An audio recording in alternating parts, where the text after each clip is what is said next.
আশা করি অন্য কোনো শহর বা রাজ্যে যেতে হবে না, আশা ইনস্টিটিউটে আমার মায়ের সম্পূর্ণ ট্রিটমেন্টটা কমপ্লিট হবে।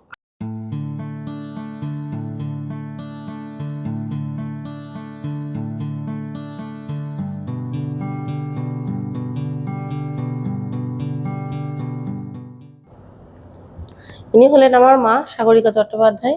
আমরা বীরভূম জেলার বাসিন্দা। আমার মায়ের 2025 সালে স্তন ক্যান্সার ধরা পড়ে।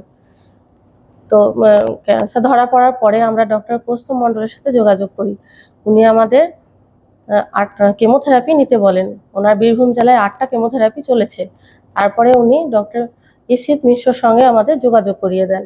উনি আমাদের সার্জারি, রেডিয়েশন এসব প্রসেসের ব্যাপারে জানান এবং তারপরে আমরা ক্যান্সার ইনস্টিটিউটে এনার স্তন ক্যান্সার সার্জারি হয় এবং গোটা প্রসেসটাই ওনার স্বাস্থ্যসাথী কার্ডের মাধ্যমে বিনামূল্যে হয়েছে।